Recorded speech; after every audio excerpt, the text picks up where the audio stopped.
Olá, tudo bem? Meu nome é João Alexandre Guimarães e seja muito bem-vindo ao Prosa no ABDH. Hoje, tudo que nós queremos saber estão nas redes sociais. Somos constantemente bombardeados por notícias, vídeos que dizem ser informativos e por compartilhamento de informações via WhatsApp.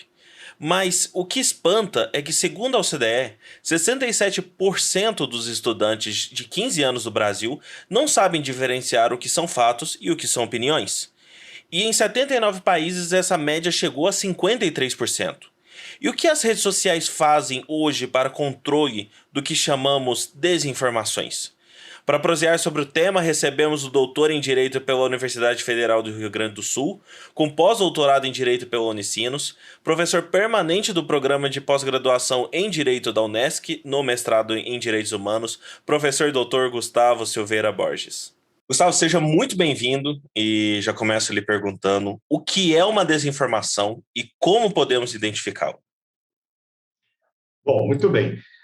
Então, a desinformação, na verdade, ela está ligada a fake news, né? Ou seja, as fake news, elas são todas aqueles fatos, né, que são distorcidos ou que são transformados em uma falsa informação que tem uma característica e um ganho político, né, ou um ganho, algum tipo de ganho econômico, um ganho político.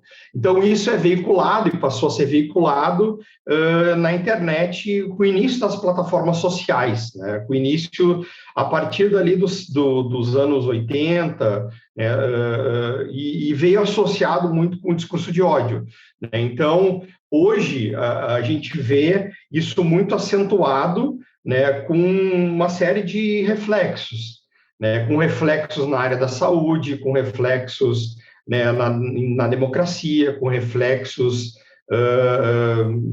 em todas as áreas, né, e, sobretudo, eu gostaria de destacar, né, muito importante, uma pesquisa que saiu essa semana, né, da OCDE, extremamente relevante, né, que detectou, né, nessa geração millennium, fazendo um estudo muito aprofundado a partir dos anos 2000 até o ano de 2018, em 79 países, né, de que aqueles países que investiram, né, em um estudo mais tradicional, ou seja, em um estudo voltado, né, a uma leitura de livros, né, uma leitura mais tradicional vinculada ao ensino digital, os alunos tiveram, como Dinamarca, Estônia, Noruega, os alunos tiveram uma exata e uma clara compreensão e souberam distinguir o que era uma fake news, né, o que era uma notícia falsa de uma notícia verdadeira, ou seja,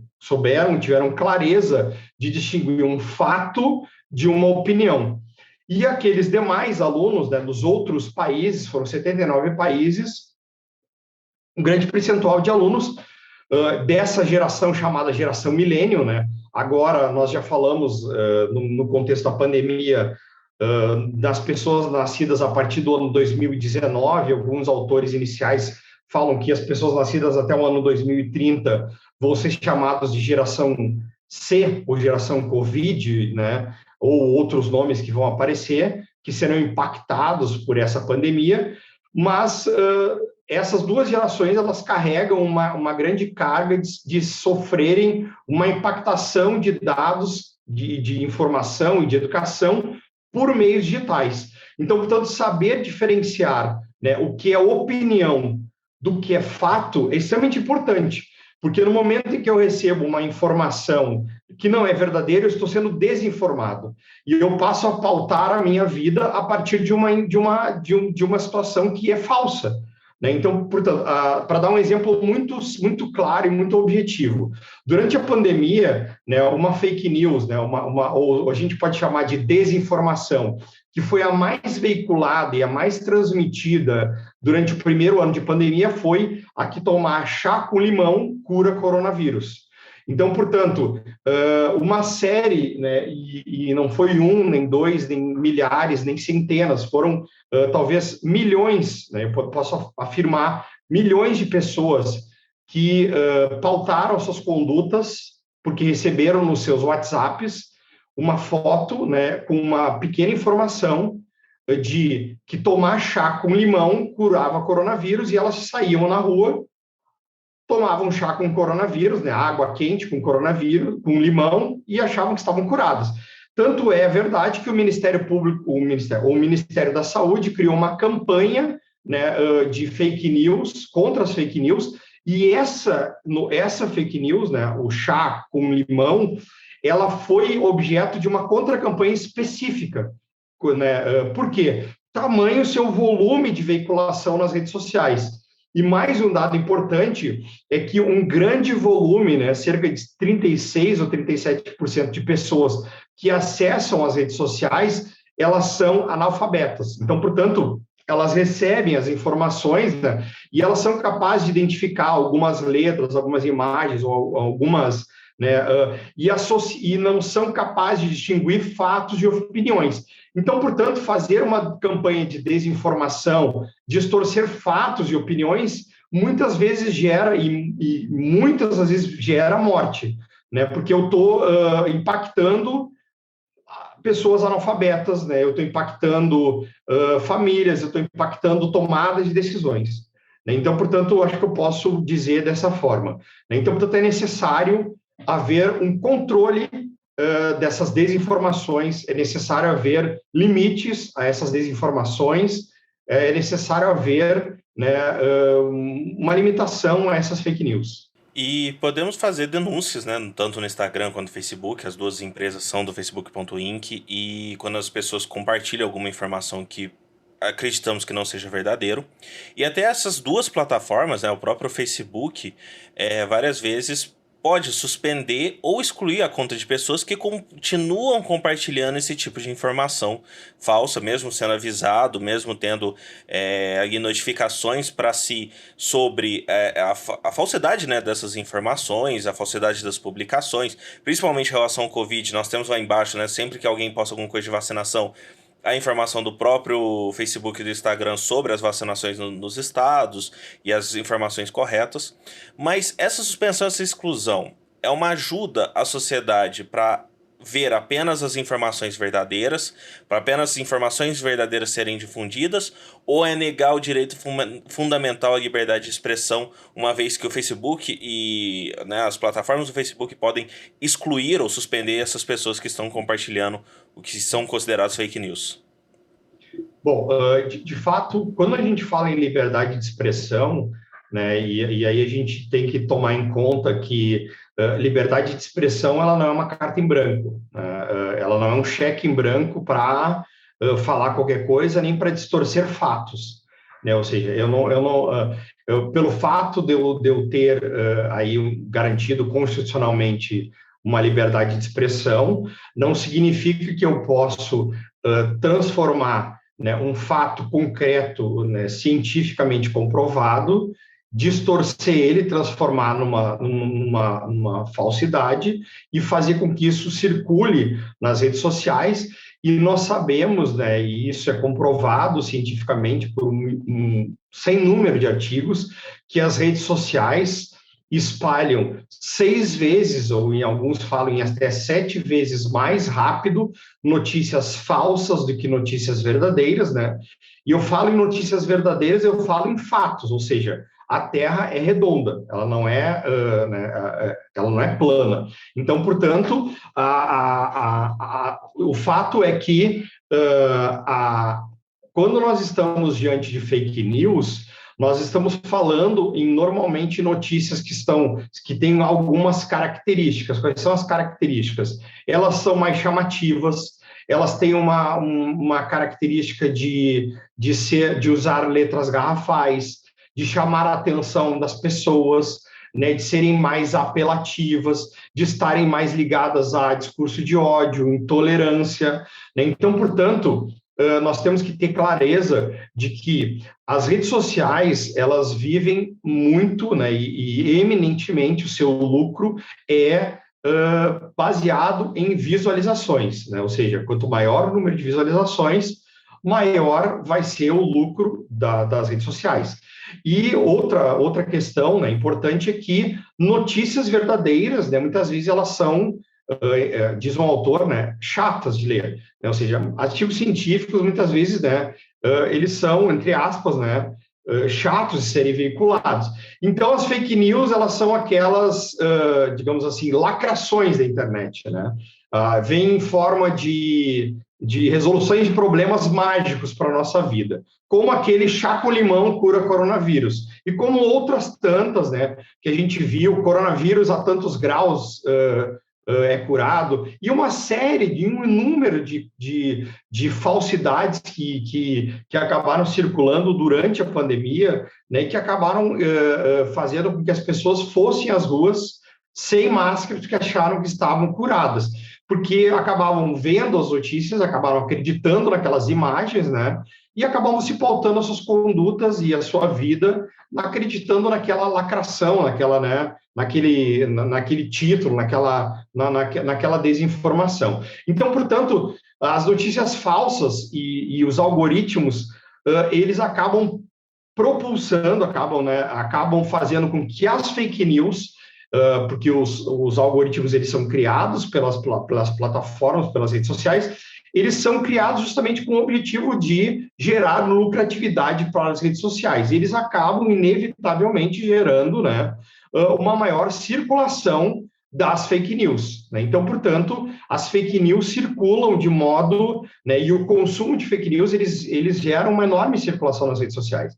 E a pressão, né, por um controle de fake news, elas vem acontecendo há muitos anos, né? E de fato, a instalação, né, desse Facebook Oversight Board, o tribunal do Facebook, e as novas formas de controle que vem começando a acontecer agora, o necessário controle, né, de notícias falsas que vem começando a acontecer aos poucos, ele só vem começando a acontecer após muita pressão, muito controle, né, muita pressão de diversos organismos internacionais, de diversas autoridades, né, porque de fato a gente sabe que quem já viu aí, né, o dilema das redes, quem já viu o documentário Privacidade Hackeada, quem já viu o documentário Coded Bias, já percebe que as redes sociais se utilizam de tecnologia persuasiva, já se utilizam, né, de falsas recompensas,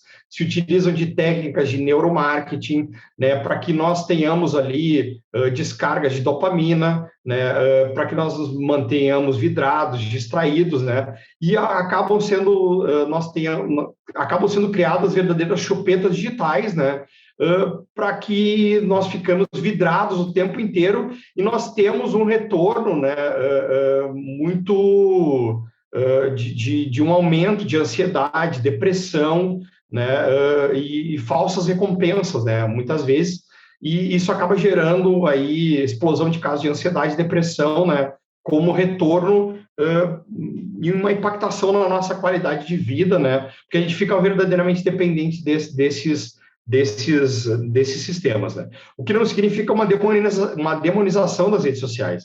As redes sociais, elas possibilitam, né, uma enorme comunicação entre as pessoas, né, mas é necessário, enfim, uma concertação, é necessário, né, um limite a essa circulação de fake news, né? Muitos estragos foram feitos, né, e é necessário, portanto, limites a essa liberdade de expressão. A liberdade de expressão é um direito humano fundamental, mas que precisa ser limitado, que precisa ter,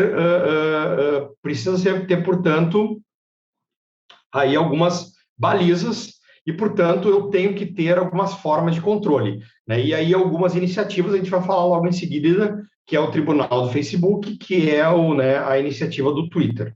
Bom você ter tocado nessa questão do Tribunal do Facebook, conhecido popularmente, né, e oficialmente como Comitê de Supervisão, que é um órgão criado com o objetivo de garantir a liberdade de expressão em relação às publicações que foram tiradas automaticamente pela inteligência artificial quando tem algum problema em relação às diretrizes, né, do Facebook, as diretrizes do Instagram, e foram normalmente desafiadas pelo usuário. Então, o Facebook e o Instagram têm algumas diretrizes que a inteligência artificial pode até acabar confundindo, dependendo da imagem, da foto e tudo, ou até da razão de uma campanha, né? Teve algumas campanhas sobre o câncer de mama que teve suas publicações retiradas do Instagram.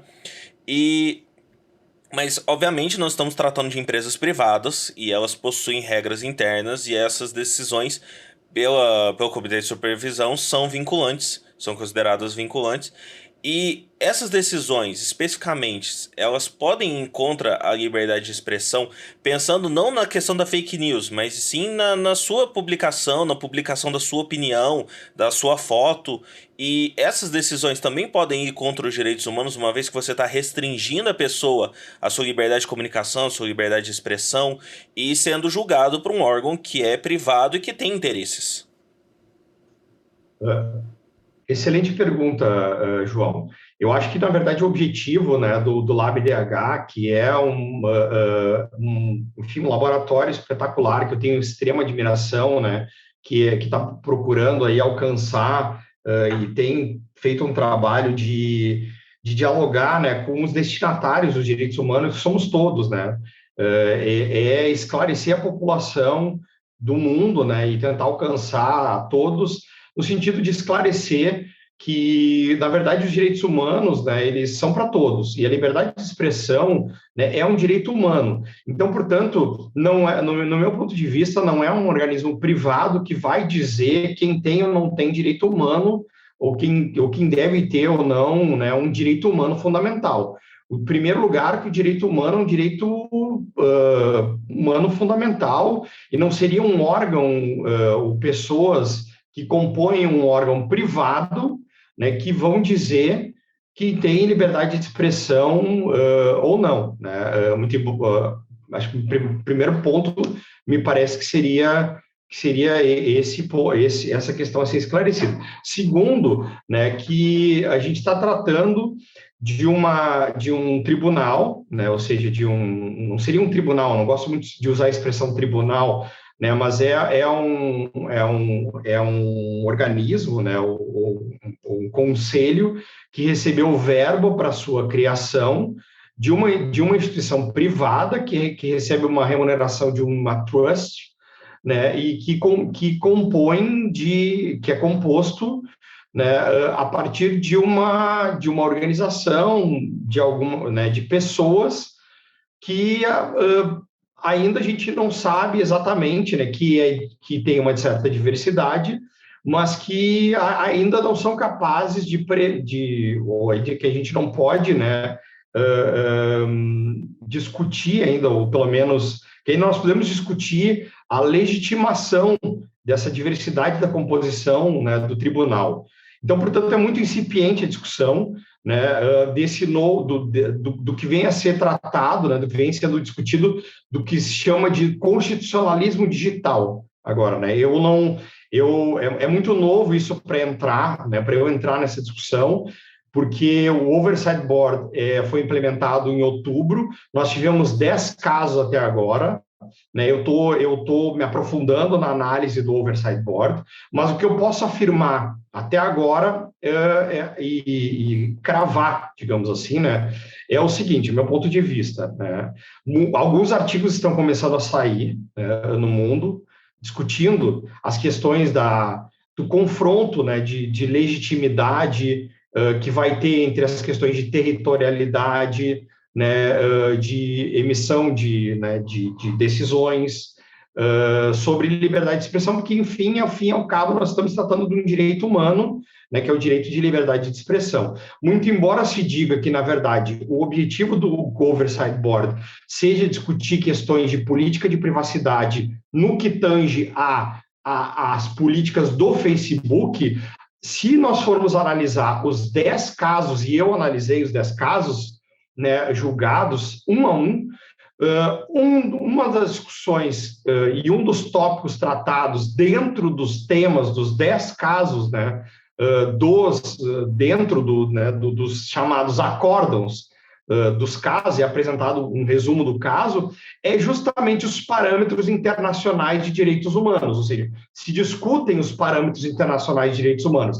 Então, portanto, se eu estou trazendo para dentro do caso e se eu estou me pretendendo emitir ou discutir os parâmetros internacionais de direitos humanos e emitir um juízo de valor a respeito dos direitos humanos, da liberdade de expressão, como direito humano e analisar um caso em abstrato, me parece que eu estou tensionando essa questão, né? Então, isso deve ser levado, né? Isso deve ser pensado, porque eu estou, de certa forma, tocando nessa questão. Eu não estou discutindo eminentemente questões de política de privacidade interna do Facebook. Eu estou discutindo liberdade de expressão.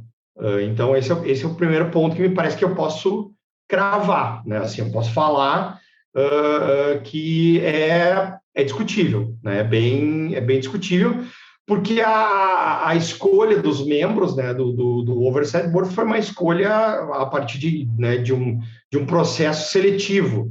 Então, ou seja, não são membros de uma corte internacional, com todo respeito, né, a todos os membros que estão presentes lá, enfim, mas a gente tem que discutir essas questões. Então, portanto, acho que é importante, né, e é importante, e isso está sendo discutido, né, estão aparecendo os primeiros artigos, e eu não tenho uma posição formada sobre isso, né, mas de fato é uma questão que envolve discussão sobre um direito humano à liberdade de expressão.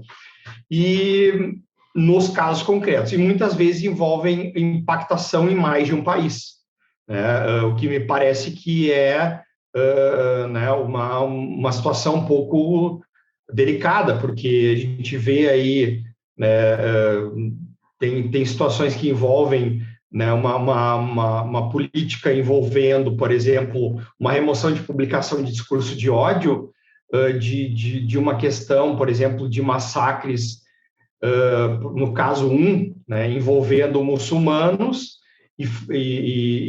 onde envolvendo tweets do primeiro-ministro da Malásia, e fala em massacres de franceses. Então, só estou, né, assim, exemplificando, né? Então, eu posso ter, e isso está descrito nos casos, né? Eu posso ter 2 países envolvidos, e eu vou ter aí um conselho dando, né, decidindo sobre um padrão do Facebook, né, e discutindo o direito humano fundamental, o direito humano de liberdade de expressão, num caso envolvendo mais de um país. Se fosse exclusivamente a respeito da política de privacidade do Facebook, tudo bem, né, mas quando eu trago isso, né, em termos abstratos, e eu discuto, né, como se trazem nos casos as resoluções, né, da Organização das Nações Unidas, e cada voto, né, cada acórdão, para a gente usar entre aspas, traz um tópico específico sobre isso, né, me parece que eu estou entrando numa questão internacional. Então, a gente tem que discutir, né, eu não tenho uma posição ainda fechada sobre isso, né, e isso vai ter que ser discutido em determinado momento. Então, ou aperfeiçoado, né? Eu estou escrevendo, o que eu posso adiantar é que eu estou escrevendo um artigo, né, sobre isso, propondo uma alteração, né, numa mudança a partir de uma alteração na composição do Oversight Board, né? Então, eu fazendo uma crítica, né? Então, essa seria a minha contribuição inicial. Mas o fato das redes sociais estarem, né, se mudando no sentido de já pensando numa política de controle, né, de discurso de ódio e tal, isso já demonstra uma mudança de comportamento, né? E como você falou do Twitter, o Twitter agora, por enquanto apenas nos Estados Unidos, mas criou uma ferramenta chamada Birdwatch, e na própria página, né, na bio lá, se apresenta como uma ferramenta para capacitar a comunidade do Twitter para criar um mundo mais bem informado. Tanto que os usuários nos Estados Unidos podem twittar com denúncias sobre publicações duvidosas ou no tweet marcar o Birdwatch para verificar se aquela informação realmente é verdadeira ou tem um conteúdo que é uma desinformação ou um conteúdo de fake news.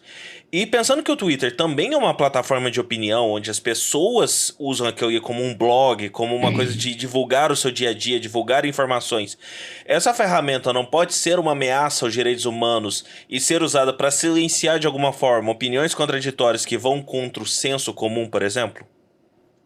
Bom, excelente pergunta, João. Então, o Twitter, né, criou essa iniciativa, aproveitando, né, da linguagem mais simples possível, né, porque nós temos ouvintes em vários países do mundo, em alguns que não têm a formação em direito.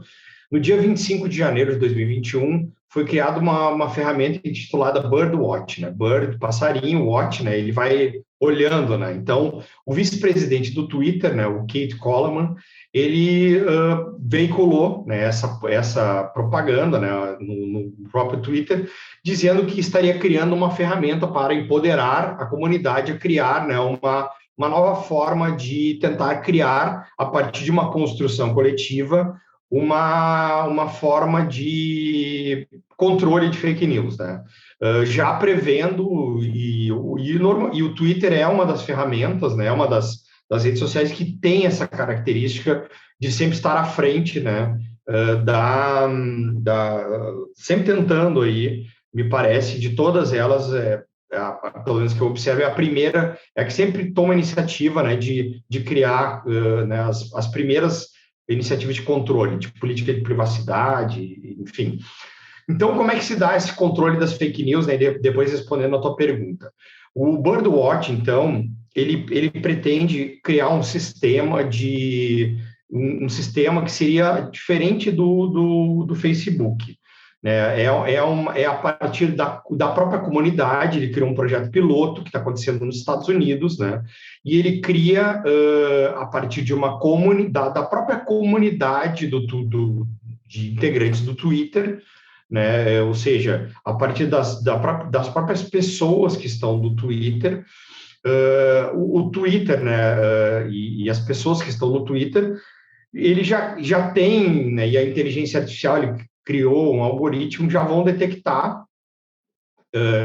um tempo de usuário, né, ou uma espécie de alguns critérios de verificação, né, de residência, o telefone, e-mail, né, para justamente não serem criadas contas falsas, né, e para que evitem manipulações. Então, portanto, vamos imaginar que eu postasse agora, né, isso está acontecendo nos Estados Unidos, né, que chá com limão cura coronavírus. Se eu fizesse uma postagem agora no Twitter.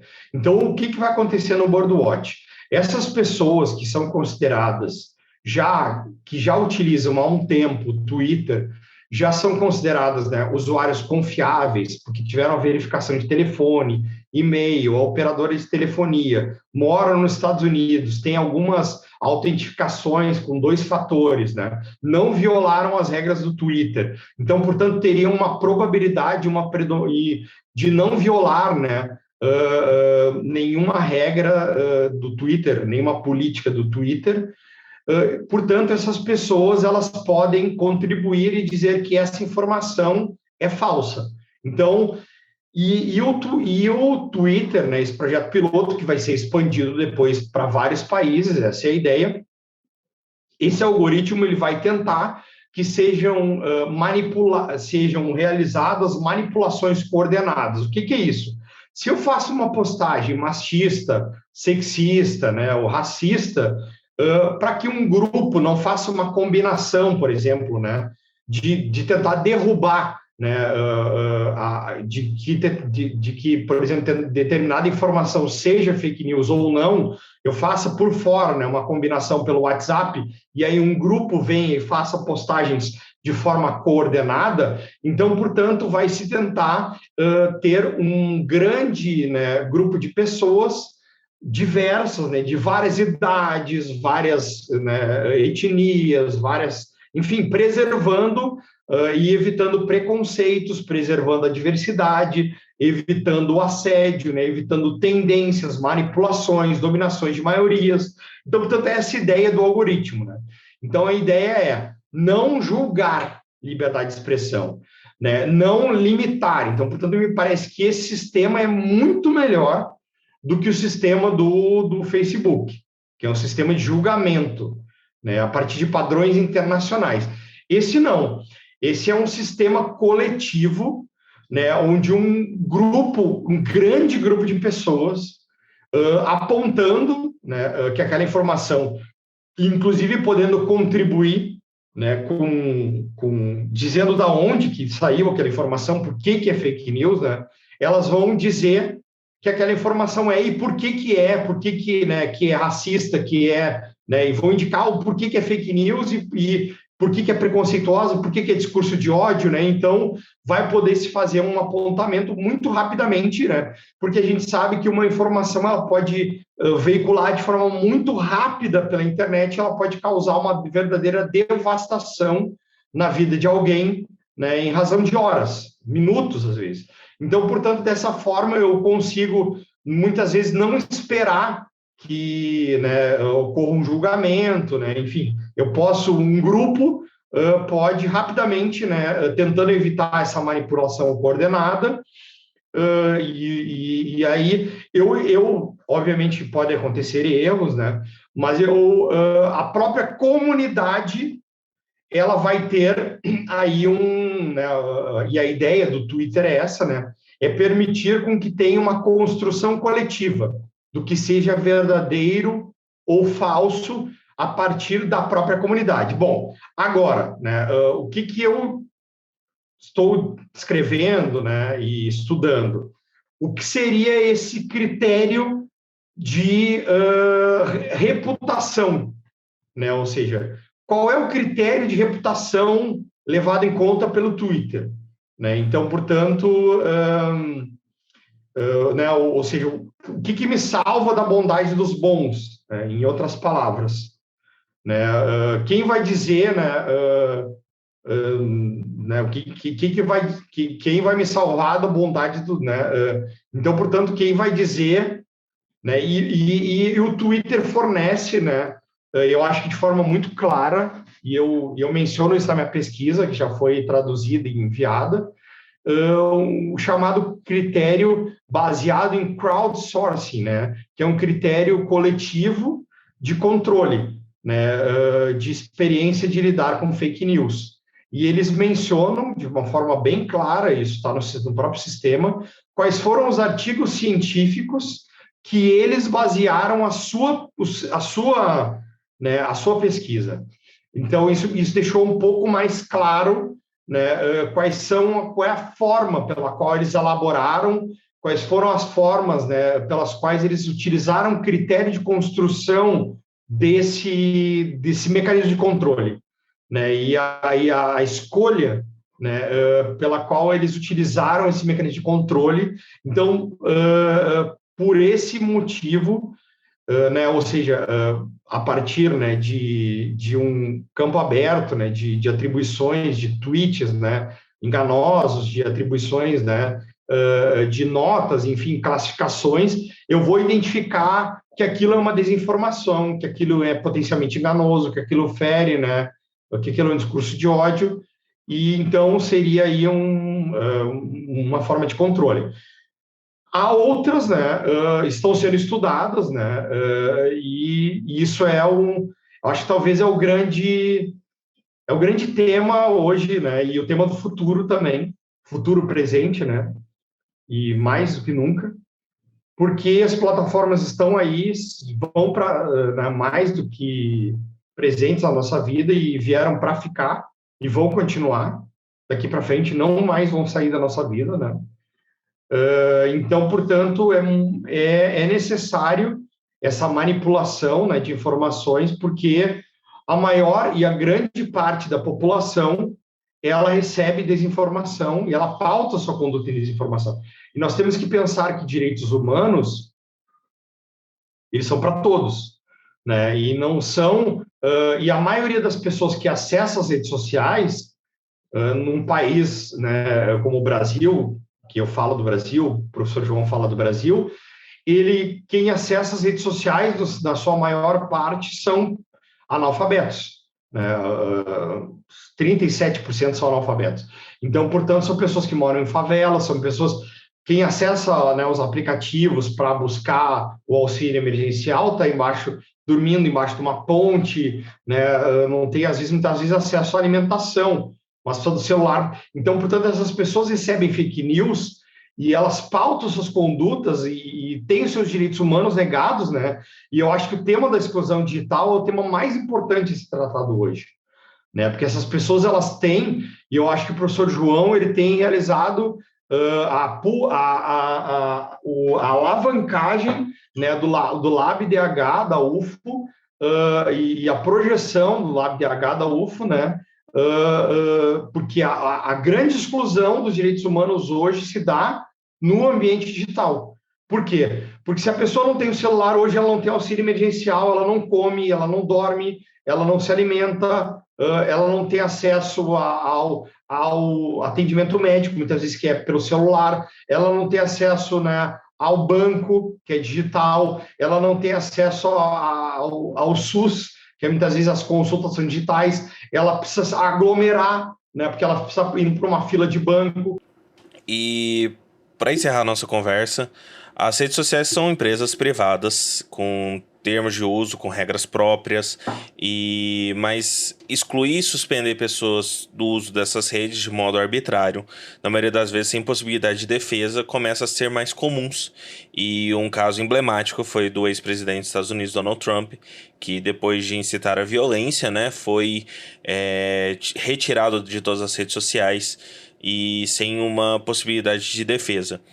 E o que você vê como o futuro das redes sociais? Todos nós podemos ser excluídos por postar algo que pode ir contra o entendimento da maioria, mesmo sendo talvez uma informação verídica ou uma opinião, ou as redes sociais estão mesmo indo para o caminho de ajudar a construir uma sociedade melhor e mais bem informada, tentando evitar essa questão da fake news e tentando evitar discurso de ódio e outras coisas que podem trazer um malefício e danos à sociedade que podem ser irreparáveis. Qual que é a sua visão em relação a isso? No meu ponto de vista, para que nós tenhamos, né,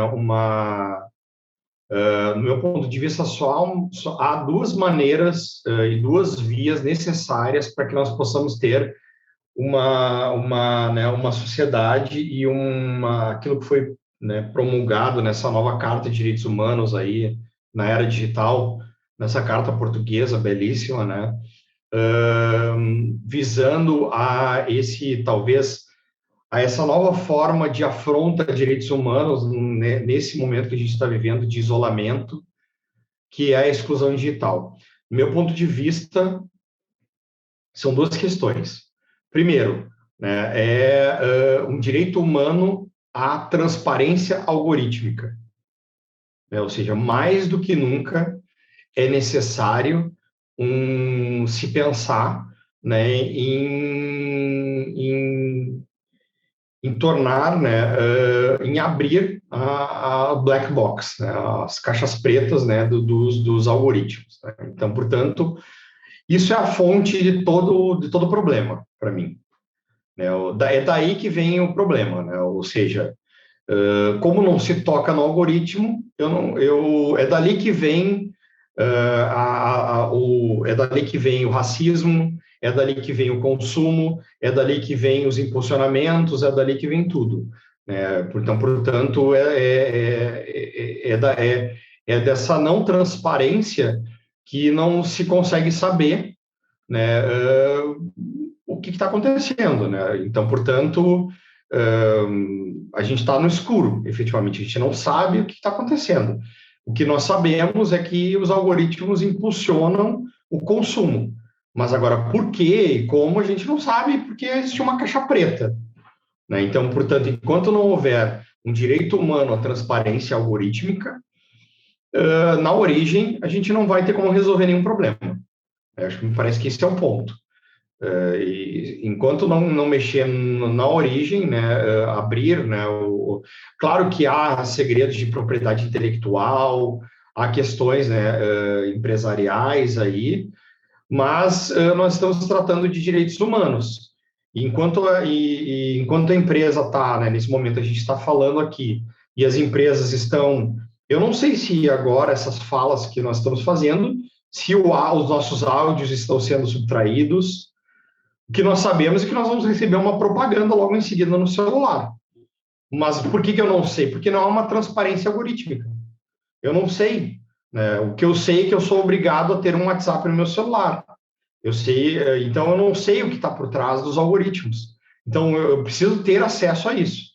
O que eu sei é que eu sou obrigado, né, para viver no mundo atual, a ter, a contratar essas empresas. Então esse é o primeiro ponto que me parece que seria fundamental, a questão da transparência algorítmica para que a gente pudesse repensar um novo direito, repensar a exclusão digital como um todo. Isso me parece que é basilar para repensar todo o restante. Né? Segundo ponto é a questão, porque daí eu vou tratar de consentimento, eu vou tratar, né, de todas as temáticas que envolvem a própria Carta de Direitos Humanos na era digital, né, eu vou entender tudo. E o segundo ponto, né, no que tange digamos, a se pensar um futuro, é haver né, um controle das redes sociais, né? Ou seja, é chamar a responsabilidade das redes sociais. Né? Eu acho que durante 10 anos as redes sociais trafegaram de forma completamente livre, sem qualquer tipo de controle, por todos os países, por todos os lugares, por todos os cantos, né? Enquanto que entraram e saíram, né? A porta giratória, né? Entram e saem dos lugares de forma completamente livre, se isentando de responsabilidade, se isentando de responsabilidade trabalhista, isentando de responsabilidade, né? De várias espécies de responsabilidade que a gente sabe. Então, portanto, é necessário chamar a responsabilidade de controle, né? Porque tem responsabilidade, sim. Se eu tenho uma fake news circulando pela rede social, se eu tenho uma rede social, eu tenho que ter uma responsabilização, né? Eu tenho que saber, eu tenho que informar, né? Eu não posso permitir, né? Por exemplo, durante a pandemia, né? Se demorou um ano para as redes para as redes sociais começarem a fazer um controle e uma postagem de que aquela informação era Covid. No início tinha medo, né? De dizer, eu não posso, porque daí eu vou estar fazendo um controle se aquele é fake news ou não. Mas como é que eu posso permitir que alguém minta, que alguém poste alguma informação falsa, que aquilo que alguém pode, sei lá, tomar né, alguma coisa e dizer que cura coronavírus? Isso é um crime. E durante um ano, isso foi feito de forma livre pelas redes sociais e ninguém fazia nada. Até que em algum determinado momento se começou a colocar lá, agora isso é uma postagem de Covid, consulte o Ministério da Saúde. Mas durante um ano, todo mundo ficava dizendo, eu não vou fazer nada porque né, isso é uma postagem, isso eu vou estar controlando, eu vou estar ferindo liberdade de expressão. Não é liberdade, isso é um crime. Né? Eu desinformar é um crime. Isso é um crime. Né? Eu tenho que pensar, sob o ponto de vista presencial, né? É a mesma coisa que eu pegar um conjunto de pessoas na rua e eu chamar essas pessoas e dizer assim, bom, pessoal, olha só, eu sou médico, vocês tomem agora, né, sal com limão que vocês estão curados de coronavírus. É a mesma situação, entende? Só que eu estou fazendo pela internet, então por que eu não posso ter um controle sobre isso? Tem que ter. Então, portanto, é necessário ter controle. Então, são esses pontos que eu acho que tem que ser atacados, mais do que nunca. Acho que seria isso, né? E sem falar, né, João, no mais importante, que eu visualizo, né, que eu tenho falado, acho que tu tens acompanhado, que é a migração para a internet, para uma rede social de voz, né? Que vai acontecer muito em breve, então, que vai acelerar muitos processos, né? E a velocidade das fake news, elas vão ser instantâneas, né? Então, o impacto vai ser muito grave. Então, aí sim. Mas, para isso, nós temos que conhecer o algoritmo, né? E o algoritmo, como ele se treina, ele é treinado para o consumo, ele é treinado, né? Quantas correções tiveram que ser feitas nos algoritmos da Google? Há 2 anos atrás, se eu colocasse no Google mulher bonita, apareciam só mulheres loiras. Se eu colocasse mulher feia, apareciam mulheres negras. Então, portanto, é necessária uma transparência algorítmica. Por quê? Porque os algoritmos eles são, né, eles não, eles são criados, eles começam a se alimentar a partir de uma lógica privada, a partir de uma lógica voltada para a circulação de fake news, para o consumo, e eles estão colocados em circulação há muito tempo, e essa lógica ela vem sendo reproduzida, né? Então, portanto, para que nós tenhamos aí, e os direitos humanos, eles são para todos, nós precisamos pensar em uma tecnologia e os algoritmos voltados para as pessoas. A tecnologia ela não é para consumo, né? Nós não vivemos de consumo, né? A gente não vive para comprar um iPhone a cada mês. Nós precisamos, as pessoas precisam se alimentar no mundo, as pessoas precisam de água potável, as pessoas precisam morar, as pessoas precisam, né, enfim, nós precisamos melhorar a natureza, precisamos parar de poluir. Então, a tecnologia ela pode ser utilizada para muitas coisas importantes e não somente para ficar mandando o dia inteiro campanhas e campanhas diárias de produtos 24 horas para o nosso celular. E é isso que as redes sociais viraram, né, para enriquecer, enfim, algumas plataformas. Então, os direitos humanos eles estão aí para isso, né, para repensar a tecnologia. E repensar implica em iniciativas como o Lab, né, DH e da UFO, né, na pessoa incansável do João, né, que vem aí projetando o Lab, né, para o mundo inteiro. Gustavo, eu só queria te agradecer, porque esse é um tema que atinge, né, nos atinge diretamente todos os dias, que faz parte da nossa realidade, que vai cada vez mais estar dentro da nossa realidade. E espero que quem esteja nos ouvindo, né, compartilhe apenas notícias, informações verídicas e procurem saber, né, realmente quais são as informações verdadeiras, como saber diferenciar o que é opinião, o que é informação, o que é fake news, principalmente no mundo em que nossos grupos, né, dentro do WhatsApp, o tempo inteiro manda notícias, manda vídeos, manda informações, e saber que é parte de cada um também lutar para que apenas informações que são verdadeiras, que realmente contribuem para a sociedade, sejam difundidas. Posso dar as palavras finais? Pode. Então, João, quero agradecer aí ao LabDH da UFO, né? Agradecer em especial ao professor João, Alexandre. Eu admiro muito pela seriedade das pesquisas, né? E ter levado aí o LabDH para um patamar internacional, né? E admirável. Fico muito feliz, muito honrado pelo convite, né? Meus parabéns, vocês são incríveis. E a todos que estão nos assistindo, né? E que vão assistir. Eu acho que eu gosto de trazer, e chegou um livro na semana passada, agora essa semana que eu comprei, que é de um autor que eu gosto muito, né, que é o Byung-Chul Han, que é um sul-coreano que mora radicado em Berlim, e o último livro que ele escreveu, né, ele escreveu 2 livros, um sobre redes sociais, agora, né, eu acho que é um autor que consegue retratar muito bem as coisas que nós estamos vivendo, né? E o último livro dele, ele disse isso, né? É preciso fechar os olhos. E então ele está querendo nos dizer que é necessário um pouco a gente desligar em determinado momento da internet, né? Eu que pesquiso redes sociais, né? A gente tem passado aproximadamente 2 horas e 40 minutos por dia nas redes sociais, dados estatísticos mais atuais, né?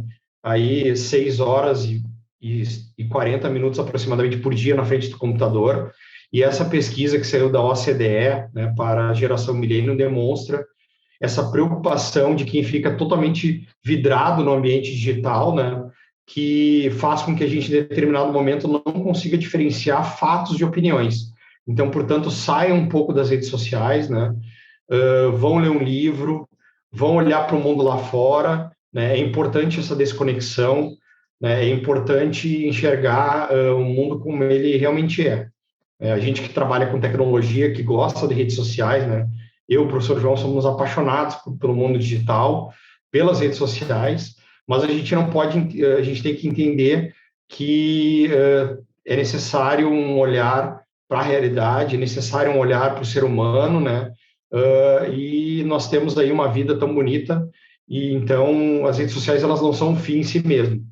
Então, portanto, vamos aproveitar e não vamos disseminar, né, desinformações, vamos ter muito cuidado.